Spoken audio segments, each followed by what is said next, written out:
Order. That's right. I'm going to go ahead and do a roll call quickly. Mayor Pro Tem, Councilman Robinson, Sir. Councilmember Spears, Here.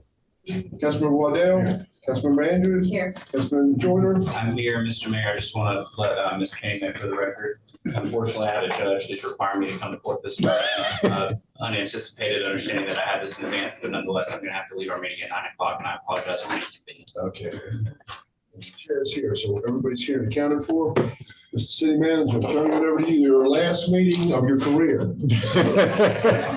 Wow, that sounds definite. That's funny. Well, thank you, Mr. Mayor Pro Tem, members of council. Today's workshop is to resolve unresolved questions from the previous workshop and to allow you to make some decisions with regard to modifications you want to make to the manager's proposed budget. And we have provided some information to you. I'm going to let Ms. Martell go over where we are with regard to the information that's been provided in just a second. I will tell you that because we had to calendar the first reading of the budget for next Tuesday, the only modification that's been made thus far in the manager's budget is we have added the $10,000 back into the budget for DDA because we knew there was unanimity on that. We did not feel, or I did not feel like we had unanimity on any of the remaining unresolved issues. And so we will need to make sure we get clarification on those issues. And of course, your second reading can be different than your first reading.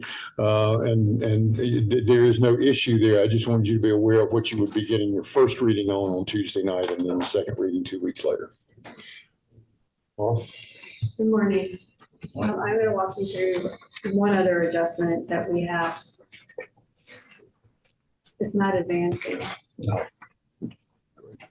So we also got the HUD entitlement funding, which generally impacts core funds, so it's a little bit more confusing. I have a slide for that, and then the agency adjustment that we just talked about. So the federal entitlement from CBDG and home come in, and they also allow money to go to the admin to help us fund some of it. So 40% for CBDG and 10% for home. So it goes to fund the CBDG admin, and you can see that the transfer to the admin is going to change by about $9,000. And then how we make the admin whole is using the rest of the money from the general fund. And since we have a dedicated tax rate amount for that, we are taking it from gap financing, and we are just shifting that money to go to CBDG admin to balance it. So nothing in CBD admin changes, just those other funds. And then the last thing we did was the downtown business alliance. We did give them $10,000, and we took that from the sundry miscellaneous and brought that back down to 146 million. And that will be all of the changes that we have made since. Underneath your packet, we gave you the follow-up from yesterday, just in case you didn't have time to print it out. And now I believe we're going to have an open discussion if there's anything else you guys want to see in the budget. We can adjust for you. In the interest of time, let's get right to it. I appreciate you pulling together the information for council contingency. I know we had some robust discussion last year about council contingency. Never occurred to me during that discussion to ask how it was being used. And so that came up in our discussion in the last budget meeting, and you were able to pull some information together that shows we haven't touched a dollar of this council contingency for 3 years. We've got $250,000 budgeted. For the last 3 years, we haven't touched a dollar of it. So it's been just sitting there. And I would propose that we take that and put it towards mounted police units. That's over 3/4 of the way there. Tony, I asked you this question, we can just get a look there. The mounted unit includes the police, and you said yes and no. It sounds like that. Yeah. The four officers that are assigned to that unit, They are included in that reduction, yes, sir, but they are reassigned within the department to existing vacancies. So the four positions will go away, but the people will remain on the force. okay. And the four horses with the stables and the rigging and the vet and all that, you just broke that out. What is that? Could you bring that presentation back up, please? I do have that broken out for you. So $275,000 is dedicated for those four officers, 275? 275. And if you could advance it one slide, please. And then the horses, the rentals, the things that we need for the horses, the money or the food is about $76,000. Okay. And you got the age information on those horses in an email yesterday, I believe. So when you break it down, the horses actually, what it actually takes to maintain and take care of those is about 76. And then the vast majority of it is 275. Those officers then, the 275, those officers are redeployed somewhere else. They're just reassigned, yes, sir. And did I hear you say that they will fill vacancies that they have? We have vacancies in the department. As you well know, we're running less than a 10% vacancy, I believe, right now. But there are always vacancies in that department, and these folks will just move into those vacancies. And then Tony, how long, just to get clarity, Chief, how long has that mounted unit been in place here in the city? Since 1989. Oh, Wow. I didn't know that. Yeah, I know it's good PR for, I know when I see the horses out there, I see families and kids and everything around them. And they just use it for crowd control for years. In fact, I think one time when the bridge was stuck over here, I saw a horse going up the hill there. They're trying to help with some of the stuff. What do you think about that? What, on the mounted unit? Yeah, Well, I'm a little biased. well, that's okay. And not because I'm standing here with a mounted unit uniform on. But To give you some history, going back to when I first started with this agency, I was fearful of dogs and horses and didn't trust them. And around 2004, the department did something very unique. They said, you're going to be the sergeant in charge of the mounted unit and the K-9 unit. And being in charge of those units, I got to see the inner workings of those units. I got to spend time with them. And I got to see the mounted unit as not just somebody that can take a call for me. I got to see the importance of what that unit does as far as community engagement goes. Those horses and those officers are ambassadors, not just for this police department, but for this city. And it is impressive when you come into this city and you see an officer on the back of a horse. To give an example, I am bicycle qualified, and about a year ago, I was on one of the e-bikes. I had a helmet on, and I was standing there, bike between my legs, trying to have a conversation with one of our mounted officers. I couldn't have the conversation because citizens kept coming up to interrupt. They wanted to take pictures. They wanted to pet the horse. Those are numbers that we do not track. That is that qualitative data that we don't track. And the big thing that we don't track is the actual bond between the horse and the handler. I had to make probably one of the hardest decisions as a police chief, and Tony remembers this about 2 years ago. I had to make a decision to put one of those horses down. And that was a hard decision. And the reason it's so hard because I know what that team represents. I'm gonna take Ranger. He's about 2 years old. He's our biggest horse. And we have our biggest rider, Officer Campbell, riding that horse. And I don't see a big horse and a big rider. I see a big heart. That's what they represent. They represent the heart of this police department, the heart of the city. The other thing that I want you to consider, if we remove those four horses, we're losing 4 bodies out of the downtown unit because that's where they're assigned at. And we're short throughout the department, but we worked hard the past 4 years to get that unit fully staffed. And it is finally fully staffed. We have 4 brand new horses that you've invested in. We have a 5th one that we're about to take offline. He's Common. He's 22, 23 years old. So I just think we're going to be losing those ambassadors if we get rid of that downtown mounted patrol. And you use the horses just so we'll have clarity, I think, and I don't know who said it. In the summer months, certain times of the probably more in the evening. Winter months, during the day. It is, it's for the health of the animal. We want to keep them out of the heat in the summertime, and we want to keep them out of the cold in the wintertime.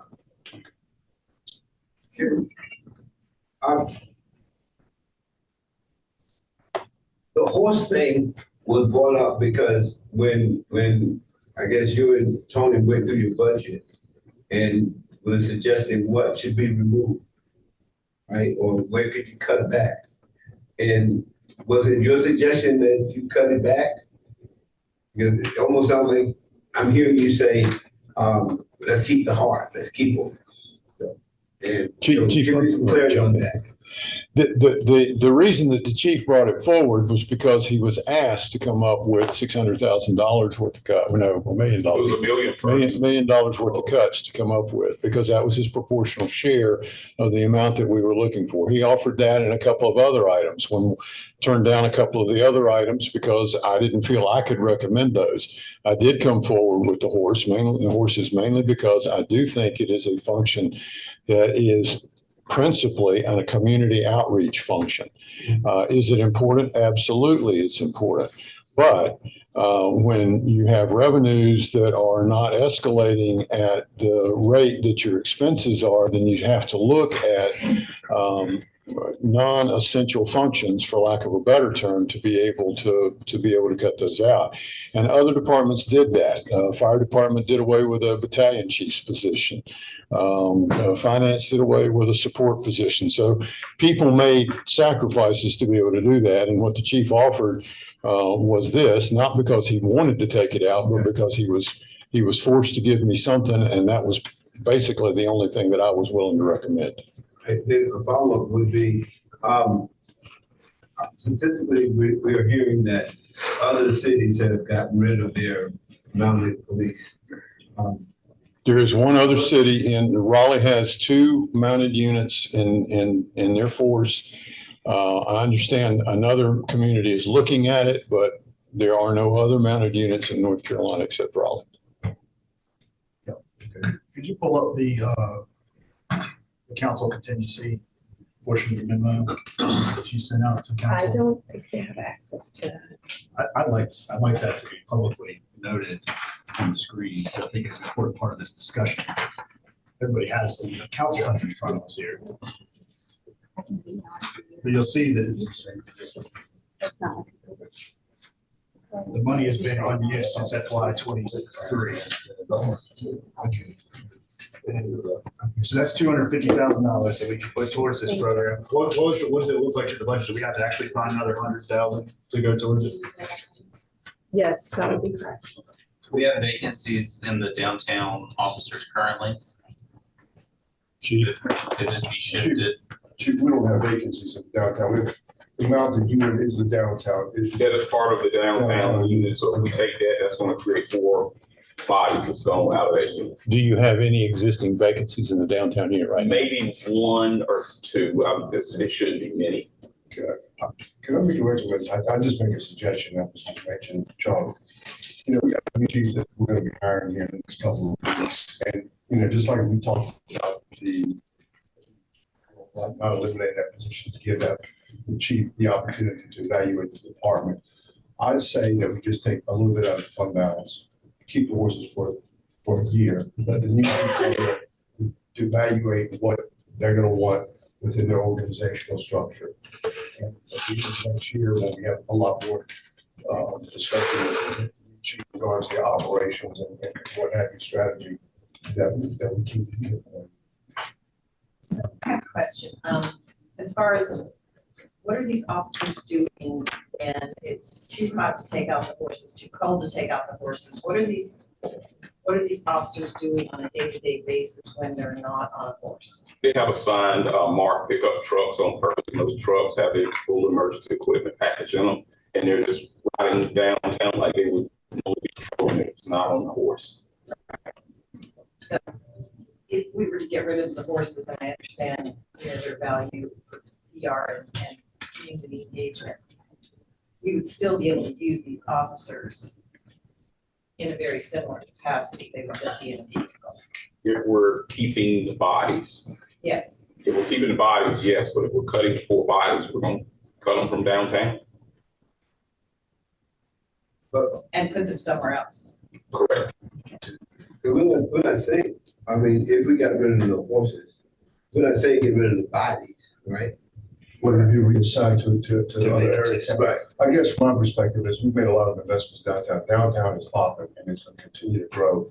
And that downtown unit and those downtown officers are extremely important from my perspective, because we've got most of your issues that happen, especially the late evenings, are happening downtown.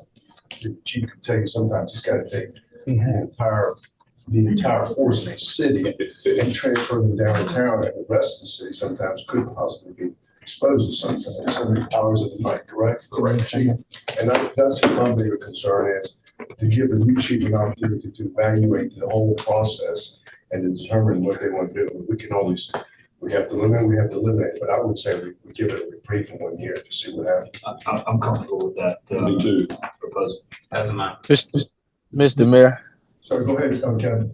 let me chime in. I'm traveling, so I'm gonna have to pick and choose when I can talk because I'm driving and I'm not breaking the law by looking at the phone and communicating. So I pulled over for a second to grab coffee, but I don't typically go against the chief, and I can hear his concern and his love for the horses, and but if the 4 officers who are assigned to this unit, the people, not the horses, are going to be repurposed within the WPD, I think that should be our biggest concern. I know the second biggest concern should be what will be the next life for the horses. And I'm certain we'll do something great as far as where the horses will go next. And I understand the ambassador piece of,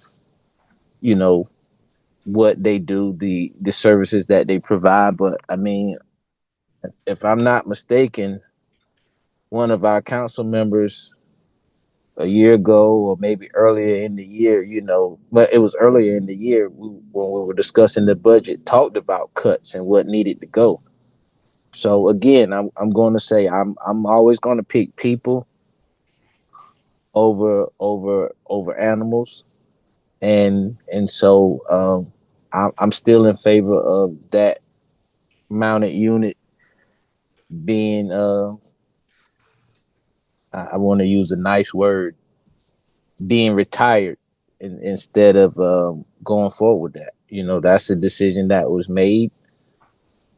And I don't think that it's physically responsible for us to take $250,000 out of council contingency and just dump it because it hadn't been used, because we haven't needed to use it.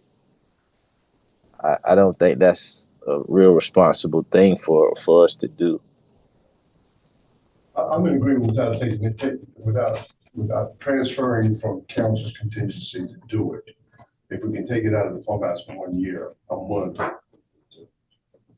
I'm telling you guys, you're my bean counters. There'll be another way to do it. We have some revenue that I'm comfortable increasing by about 200,000, and that is the ABC revenue.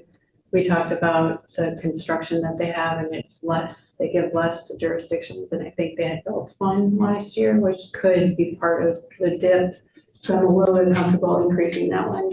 And then we have some sundry funds that we could probably bring down, make that a tighter budget. We got to note just that I guess we're number 1 in the state in liquor by the drink. And also maybe we can put the horses in the police museum. We can. Laura, what was the last thing used? What was the last expense out of the contingency fund? It was in FY23 and it's on the The guardrail for green. Revolution. And the Azalea Festival. Prior to that, FY '22, there was about $75,000 used, and it was for the Riverwalk Tidal Marsh feasibility study, and then a feasibility study for the Riverwalk extension. The money is used. It's just not always. I understand, and sometimes it comes up, we might have an issue that arises that one of us thinks very important about the council, talk to the council says, let's shift some money from our contingency. I remember those things and they were. It's not like, but I mean, it's. The other thing that was brought to our attention is, I guess, the Voyage program, the jobs program. I know that the city and the county and the university and the chamber and everybody's been part of that Voyage program now for quite some time. I think when Dr. Sheridan was here, kind of helped kind of forge that thing and it's paid dividends. And that jobs program has been very important, especially for the youth jobs program. And the county, unfortunately, decided not to fund it this year for whatever no reason. And so I asked for about $40,000 for the jobs program for the young people. And I know some of those young kids have worked in the police department, in engineering, in planning, and other places around, including the county. And I'd just like to see if we can find 40 to make that whole for that. I know they're gonna still be down some, but they've made that decision. I'm a huge proponent of the Voyage program. Yeah. It's a wonderfully run organization. It really is. And I can understand why it happened. And I think they're trying to get some intel on why they did that. But 40, we should be able to find to make sure that these kids, that job program about the kids is very important. So. That won't affect the proposed tax rate. And I agree with both statements. I think that if we can find a way to allow the new chief to come in and decide what he will do with the mountain chief officers, I think that would work. And also with the Voyage program, I'm definitely in favor of that. They've actually, one of the things that they do, and I guess you guys all know well too, they get businesses to hire these kids and they train them on employment and things like that. And it's just unfortunate that during the summer, kids are gonna be out and they're gonna be looking for things to do. So I will definitely support that. That program did very well run. A lot of those kids that have gone to that program have gotten jobs afterwards because the people have been so impressed with them. Can I also ask another things like you asked this question about the 50,000 for from the tree mitigation fund? The Alliance for the trees. Yeah, they're asking about their contract. They've been asked to sign an MOU for quite some time now that they've been putting off because they have these expenses in filling this MOU and they would like it to be more of a contract so that they can get some funding behind it. We were going to go through the tree mitigation fund, which had about 1.2 million in it. That would not be a budget item for the general fund, and But it is gonna proceed forward. as far as I know, it is. Yeah. Yes. Yes, Mary. Yes. And I, just to follow up on horses, I think there are, there's perceptions on both sides. We've been hearing from people who really want to keep the horses. We've been hearing from people who feel like, that they're perceived differently in some marginalized communities, that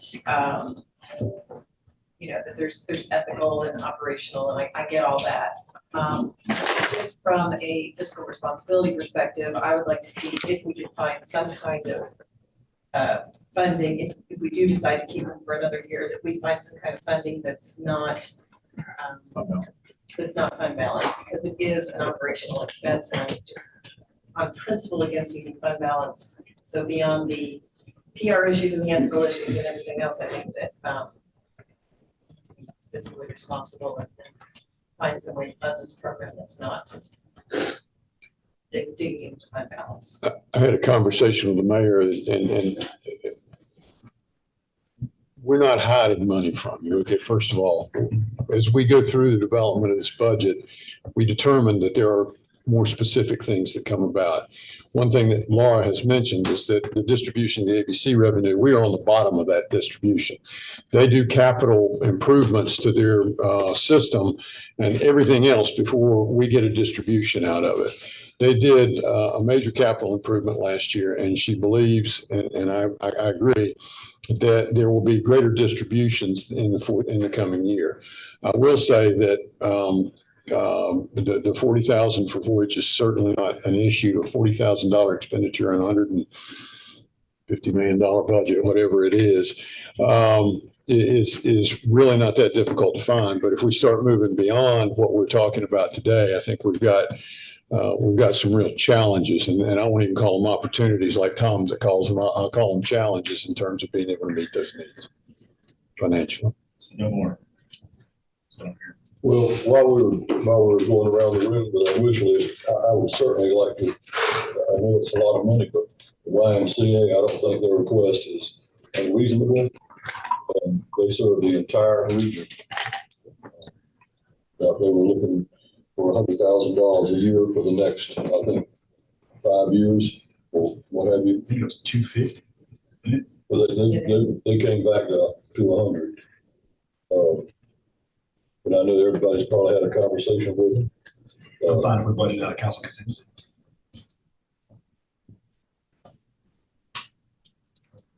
Maybe some money or however, I don't. That's why I'm throwing it out there for all the geniuses of that. The last time I heard, they said, I guess that's when they came down, Sean, they came down from 250. Well, I think at this point, I I'd don't be happy to have some. Yeah, they just wanted to play something. Okay.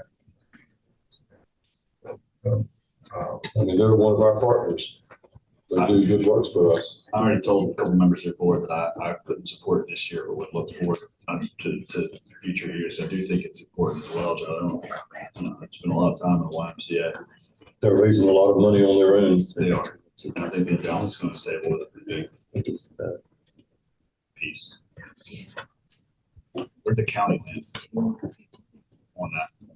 I think they funded about. I was told that the county said not this year, but staff made a commitment with support from the commissioners that in FY 26-27, they would begin funding it. So not this fiscal year coming, but the next fiscal year. But their overall ask of us, I think David was about $1 million overall over the whole time period. That's right. And I know that we've done something similar to that years ago when we did the food bank.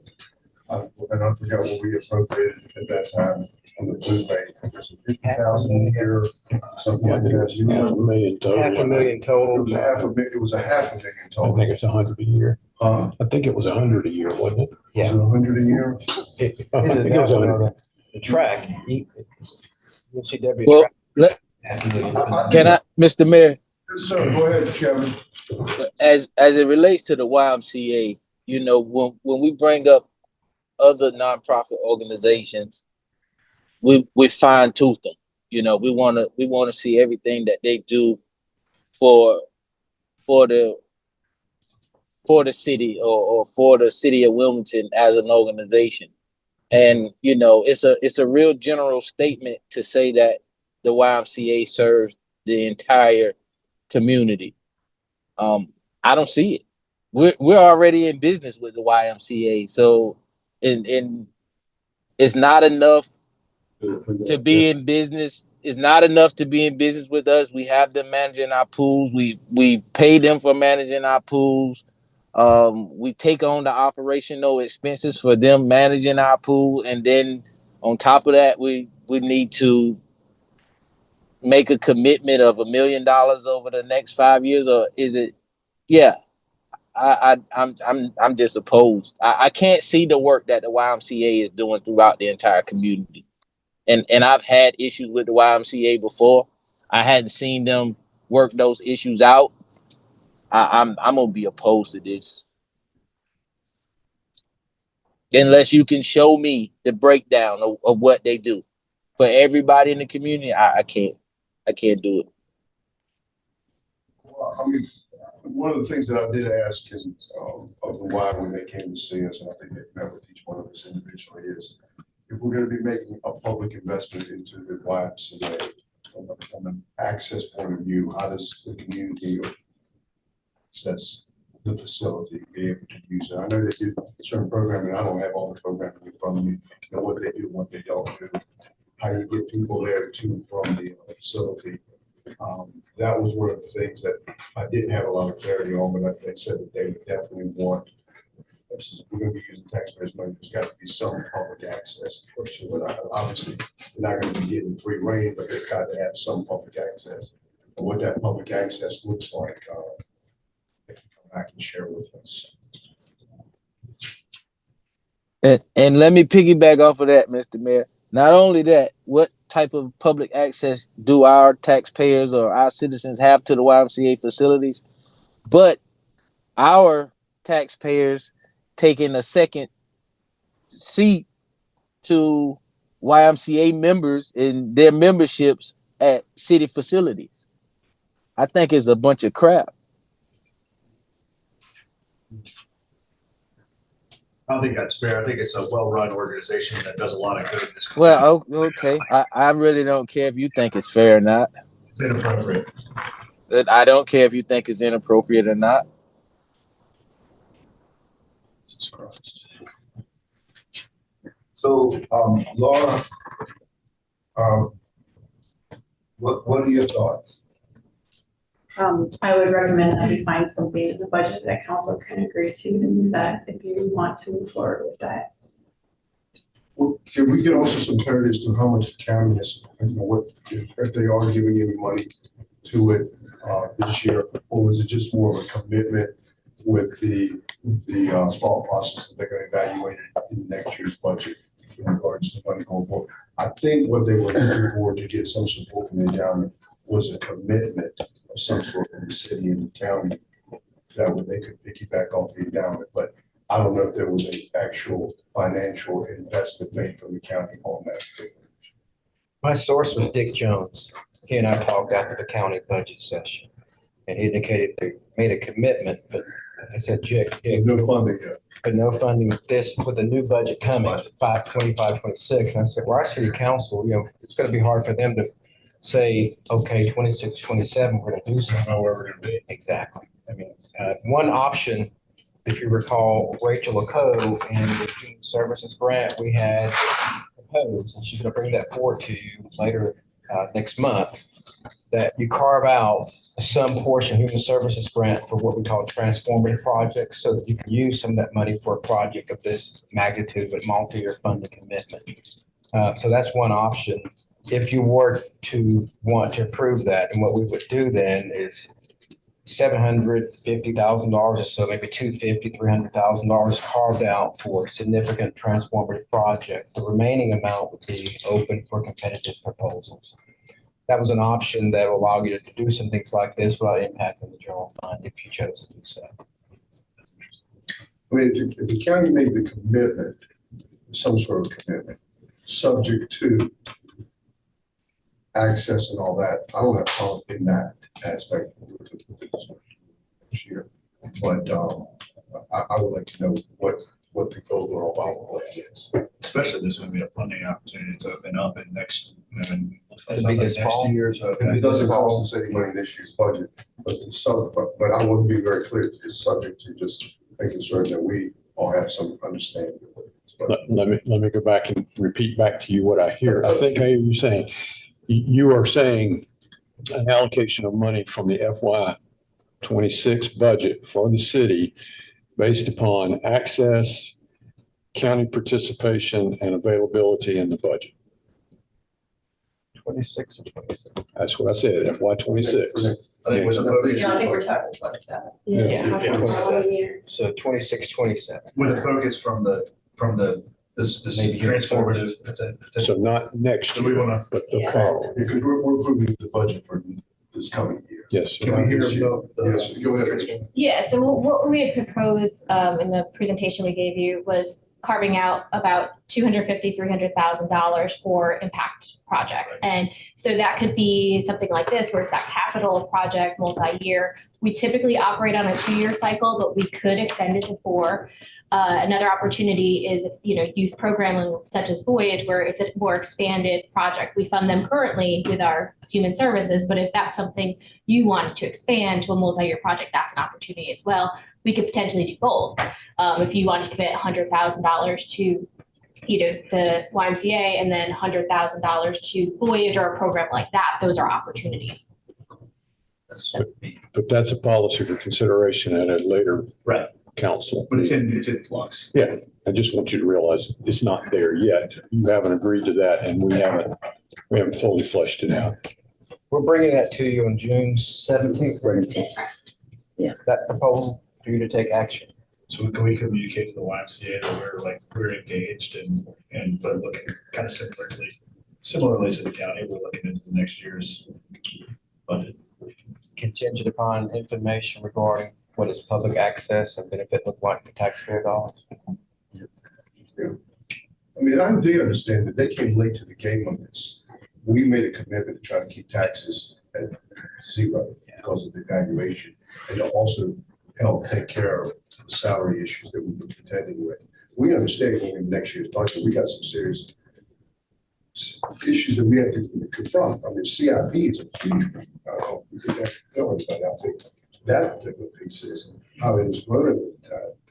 Anybody tell the new girl about that? I think if nobody's been paying attention to this one, that CIP is a big one. We got a city here that a lot of people are using every single day. And we're having to maintain that infrastructure, as Charlie used to say, and still says, a lot of people use the city every single day, don't have to pay for it. But we do, our citizens do, and I think that's what we have seen an escalation of cost in regards to some of these CIP projects is kind of alarming. And, you know, to the point where we're going to have to make some decisions as to what we want to put on the way back burner and what we want to go forward with. And I think next year's budget will reflect a lot of that CIP issue that we're presenting. We'll be a couple people. I mean, people in engineering understand it. By the time you understand, you've been in the midst of it all. This is pretty significant stuff. We got replacement of some bridges, roadways, crosswalks. Name it, we got it. I know, we got it. And I think the county has felt that as well, and I think that, you know, we do need to find out if they are not funding it for this year. We need to know that, because there's also other projects that they're not funding this year that they traditionally have funded, like Voyage, like Genesis Block. I'm sure there's more. Those are two that I've heard from that, you know, that we're trying to help pick up the slack. So we can't, you know, we're just at a point where we can't say yes to everything. So I think we need to. To that point, the endowment's picking up a lot of that slack and starting to kind of catch their footing, it seems like, especially for the United City kind of funding that's just going to be supplementary to what the city and the county and the taxpayers that we represent used to have to fund. It's finally kind of getting on a trajectory to do just what it was intended to do. I think that's true, but I think they're also looking at the endowment as, you know, they have gotten a commitment from the endowment. That's just a piece of their funding, and they're also looking to the local governments for pieces, and I get that. That's what you have to do for a big capital project like this. But I'm not necessarily in favor of moving forward in this budget cycle, just because we just haven't had the opportunity to ask these questions. Got that. So to summarize, we're gonna put the motor unit back, and then we're gonna find $40,000 for Voyage. And that will be it for now, and that will be at your second reading, not your first.